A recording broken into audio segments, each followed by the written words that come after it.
There's a town in America where the dead outnumber the living by 1,000 to 1. And no, I'm not talking about a cemetery. I'm talking about an actual city with grocery stores, traffic lights, and a welcome sign that reads, "It's great to be alive." America's got this obsession with small town charm, right? White picket fences, community barbecues, neighbors who wave when you drive past. But there's another America hiding in plain sight. Towns where something went wrong and nobody fixed it. Towns where the population dropped to 0, but the buildings stayed standing. Towns where the living share space with the dead and nobody thinks it's weird anymore. We're counting down the 10 creepiest small towns in the United States. Not haunted houses you can visit for 20 bucks. These are real places with real addresses where real people wake up every morning and think, yeah, this is fine. One town literally exists in 2 states at once. Another was built for circus freaks who had nowhere else to go. And wait till you see the place where your neighbors are outnumbered 999 to 1 by corpses. Hit subscribe because the next time you see a town with suspiciously cheap housing and 0 Google reviews, you'll want to know which red flags to check for. Let's break it down.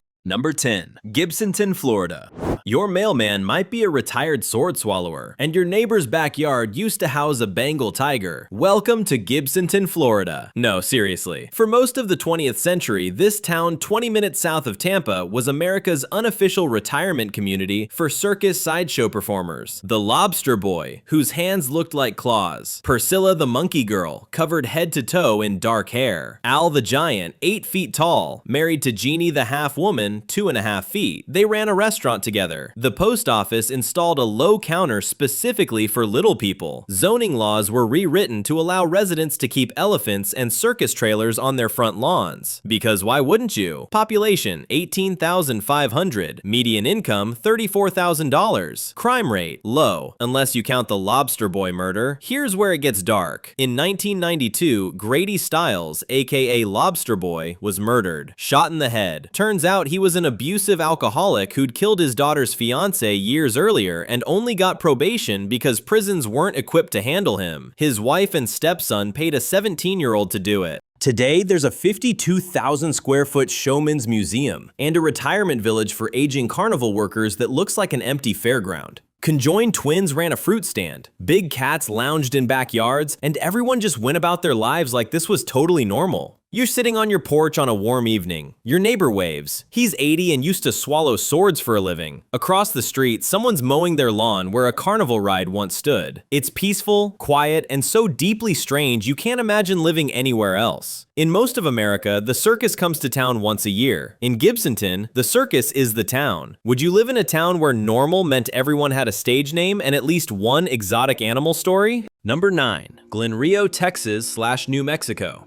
Population 1. Yes, 1, as in singular. Welcome to Glen Rio, a town on the border of Texas and New Mexico where you can stand in 2 states at once, and neither one wants to claim it anymore. Founded in 1903 as a railroad stop, Glen Rio literally straddles the Texas-New Mexico state line. The mail arrived at a train depot on the Texas side, but had to be sorted at the post office on the New Mexico side. All the bars were in New Mexico because the Texas side was a dry county. All the gas stations were in Texas because New Mexico had higher fuel taxes. Then Interstate 40 opened in the 70s. Route 66 died. Traffic stopped. By 1985, only 2 residents remained. Today, there's 1. A widow who lives in the old Texaco station and keeps her late husband's 1968 Pontiac Catalina parked out front like a shrine. She doesn't do interviews. She doesn't want visitors. And honestly, can you blame her? What's left is a graveyard of mid-century Americana. The Little Juarez Diner, bricked over and covered in graffiti. The State Line Motel, its sign still reading Last in Texas on one side and First in Texas on the other. All of it slowly crumbling under the desert sun while tumbleweeds do their thing. But here's the twist. In 2022, New Mexico legalized recreational marijuana. Texas didn't. So now there's a brand new cannabis dispensary on the New Mexico side of Glen Rio, right next to the ruins. You can buy weed, walk 50 feet, and technically be committing a crime in Texas.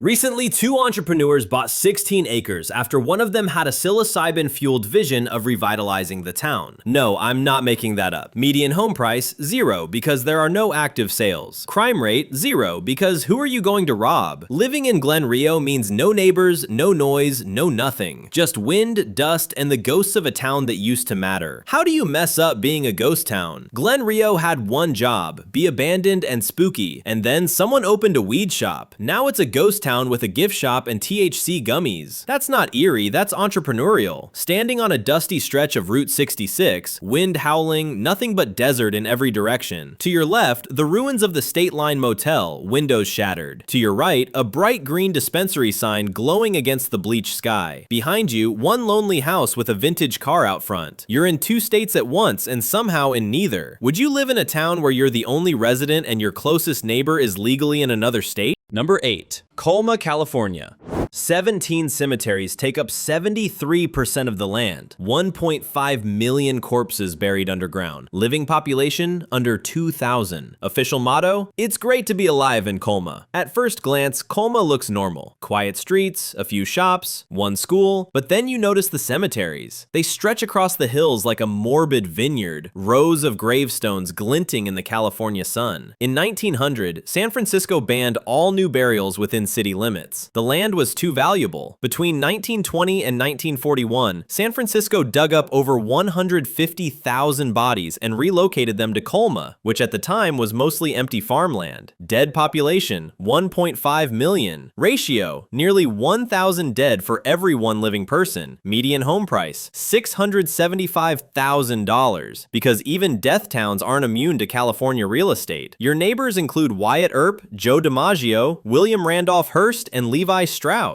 The most famous grave at Pets Rest Cemetery belongs to Tina Turner's dog. Your town's welcome sign is made of granite instead of metal. The town's economy revolves around death. Most businesses are funeral homes, monument companies, or flower shops. There's Cypress Lawn, which holds over 30,000 people in a single mass grave. Holy Cross, with nearly 40,000 Catholics. Confronting mortality every single day. You drive past gravestones on your way to work. Your jogging route winds through eternal resting places. And locals just shrug and say, it's fine, you get used to it. Can we talk about how Colma has parking problems? Like with 1.5 million people underground, you'd think there'd be plenty of space, but nope. The most pressing issue according to residents? Parking. Not ghosts, not existential dread, parking. Saturday morning jog. The air smells like fresh cut grass and flowers. You're running past rows of gravestones, hundreds of them, thousands of them, stretching to the horizon. A groundskeeper waves. It's peaceful, serene, and you're literally jogging through a city of the dead. In most towns, the cemetery is on the edge of town. In Colma, the town is on the edge of the cemetery. Would you live somewhere where the dead outnumber the living by 1,000 to 1? Number 7. Fordlandia, Brazil. Actually, scratch that. Let's go domestic. The Salton Sea area in California, specifically the abandoned town surrounding it. The Salton Sea was created by accident in 1905 when the Colorado River breached an irrigation canal. For decades, it became California's Riviera, beach resorts, yacht clubs, celebrities. Then the water started dying. Agricultural runoff, no outlet, increasing salinity. Fish died by the millions. The smell became unbearable. Towns like Bombay Beach and Salton City turned into apocalyptic wastelands almost overnight. Population of Bombay Beach today, 295, down from thousands. What's left are abandoned motels, rusted boats half buried in toxic sand, and trailer homes slowly being reclaimed by the desert. The air smells like sulfur and rotting fish. The beaches are covered in fish bones that crunch under your feet like snow. Median home price in Bombay Beach, $45,000. That's not a down payment, that's the whole house. And there's a reason. Cost of living, 30% below national average. Quality of life, debatable. The heat regularly exceeds 115 degrees. The nearest hospital is over an hour away. And the smell, let's just say you never really get used to it. But here's the weird part. Artists started moving in. They turned the decay into an art installation. There are sculptures made from driftwood and fish bones. Abandoned buildings covered in murals. It's like Mad Max met Burning Man and they both gave up halfway through. Living here means embracing the apocalypse as aesthetic. You save money, sure, but you also wake up every morning to the smell of death and the knowledge that the sea is slowly evaporating, leaving behind a toxic dust bowl that will eventually make the area uninhabitable. You step outside and the horizon shimmers with heat. In the distance, the Salton Sea glitters like broken glass. A boat rusts in what used to be water, now just cracked earth and fish skeletons. Someone spray-painted "Welcome to Paradise" on an abandoned motel. It's either ironic or delusional. Maybe both. The Salton Sea isn't haunted by ghosts. It's haunted by bad decisions and the slow realization that some mistakes can't be undone. Would you live in a place where the sea is dying and taking the town with it? Number 6. Cahaba, Alabama. first capital of Alabama, now a ghost town slowly being swallowed by the Alabama River. Founded in 1819 at the confluence of the Cahaba and Alabama rivers, this town was supposed to be Alabama's shining jewel. Grand homes, thriving businesses, political power. Then the floods came. Over and over. The state capital moved to Tuscaloosa, then Montgomery. Cahaba was abandoned. Population today? 0. What's left? Crumbling columns, vine-covered ruins, streets that lead to nothing. And according to locals, ghosts. Lots of ghosts. Cahaba was used as a Confederate prison during the Civil War. Thousands of Union soldiers were held here in horrific conditions. Many died, and locals swear you can still hear them at night. Footsteps, voices, the sound of chains dragging across empty streets. But the creepiest part isn't the ghost stories, it's the flooding. The Alabama River reclaims the town regularly, turning streets into rivers, flooding basements that haven't been used in over a century. Snakes, alligators, and wild hogs have taken over. The town isn't just abandoned, it's being actively consumed by nature. Visiting Cahaba means navigating overgrown paths, watching for cottonmouths, and reading historical plaques about a town that no longer exists. The streets are still there, marked by old bricks half buried in mud. Foundations peek through the weeds, and in the spring when the river floods, the whole town goes underwater. There's no power, no water, no services, just ruins and the sound of the river slowly eroding what's left. You can walk through the old cemetery where headstones tilt at odd angles, names worn away by time and water. Early morning fog rolls through the trees. You're standing on what used to be a main street, now just a dirt path through the woods. A column from an old mansion rises out of the undergrowth like a tombstone. In the distance, the river rushes by, waiting for the next flood to pull more of the town into its depths. Cahaba proves that some towns don't need to be haunted, they just need to be forgotten long enough for nature to take over. Would you explore a town that floods regularly and is full of snakes? Number 5, Terlingua, Texas. Population 58. Yes, 58. Deep in West Texas near Big Bend National Park, Terlingua is one of those towns that shouldn't exist but refuses to die. It started as a mercury mining town in the late 1800s. Cinnabar ore was extracted, processed, and shipped out. The town boomed. Then the mines closed. Mercury prices dropped. The company town was abandoned. Buildings collapsed. The heat and isolation did the rest. Population peaked at around 2,000. Today, 58 stubborn souls who refuse to leave. What's left is a collection of adobe ruins, a trading post, a chili cook-off that's more famous than the town itself, and a cemetery where miners are buried in unmarked graves. The mine itself is still there, a gaping hole in the earth surrounded by toxic tailings. And here's the thing, mercury is a neurotoxin. The tailings are contaminated. The air, the soil, the water, all of it carries trace amounts. And people still live there. Median home price. Try finding one for sale. Most properties are off-grid shacks with no running water. Cost of living, low if you don't mind hauling water and generating your own power. Nearest hospital? Over an hour away. But Terlingua has this weird, defiant energy. The annual chili cook-off draws thousands. There's a ghost town tour. And the locals? They're a mix of artists, hermits, and people running from something. They'll tell you Terlingua is freedom. No rules, no HOA, no neighbors complaining about your yard. The downside? Temperatures regularly exceed 110 degrees. Scorpions, rattlesnakes, and tarantulas are everywhere. And if you need medical help, you better hope your truck starts. A dusty street lined with crumbling adobe. The sun beats down like a hammer. In the distance, the Chisos Mountains shimmer in the heat. A coyote trots past, barely glancing at you. The mine looms on the hillside, a black scar against the desert. And you realize you're standing in a town that died decades ago, but hasn't figured it out yet. Terlingua is for people who want to disappear. And out here, that's easier than you think. Would you live off-grid in a toxic ghost town if it meant total freedom? Number 4, Bannack, Montana. Montana's first territorial capital, now a state park and one of the best preserved ghost towns in America. And according to every paranormal investigator who's ever visited, extremely haunted. Founded in 1862 during the gold rush, Bannack boomed fast. 10,000 people at its peak. Saloons, brothels, a hotel, a school. But gold towns attract more than prospectors. They attract criminals. Enter Sheriff Henry Plummer. By day, lawman. By night, leader of a gang called the Innocents who robbed and murdered miners. Plummer and his gang killed over 100 people before vigilantes caught on and hanged him in 1864, right in front of the jail he was supposed to protect. Population today? 0. Preservation status? Frozen in time. Over 60 structures still standing. Walking through Bannack feels wrong. The buildings are too intact. The saloon still has bottles on the shelves. The hotel still has beds in the rooms. The school still has desks and chalkboards. It's like everyone just left mid-sentence and never came back. And the stories. Oh, the stories. Visitors report seeing figures in windows, hearing voices in the hotel, footsteps in the saloon. One woman claims she was pushed down the stairs in the Mead Hotel by something she couldn't see. Park rangers won't work there alone after dark. But the creepiest part?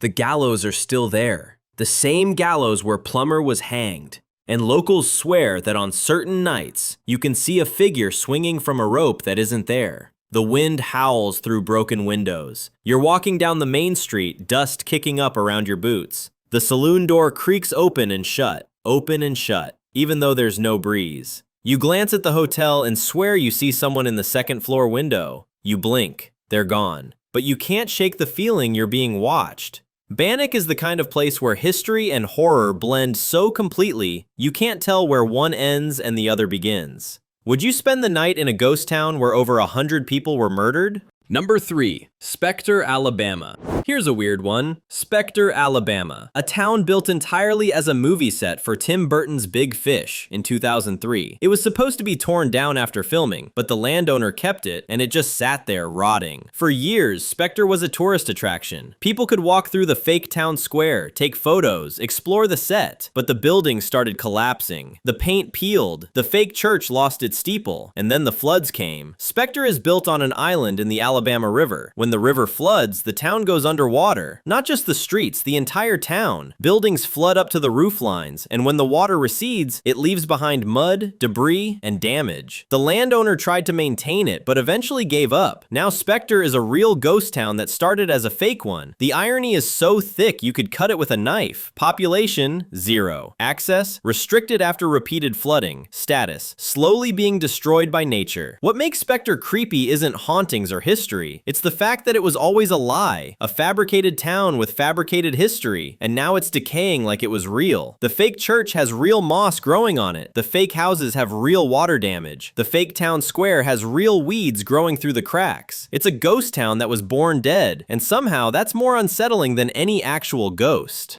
The river laps at the edges of the town square. Buildings lean at dangerous angles, half collapsed. A swing sways in the wind, even though there's no one to push it. You walk through what's left and realize you're in a place that was never supposed to last, and is proving it with every passing year. Spectre is proof that even fake towns can haunt you. Would you visit a movie set ghost town that's slowly being reclaimed by a river? Number 2. Gilman, Colorado.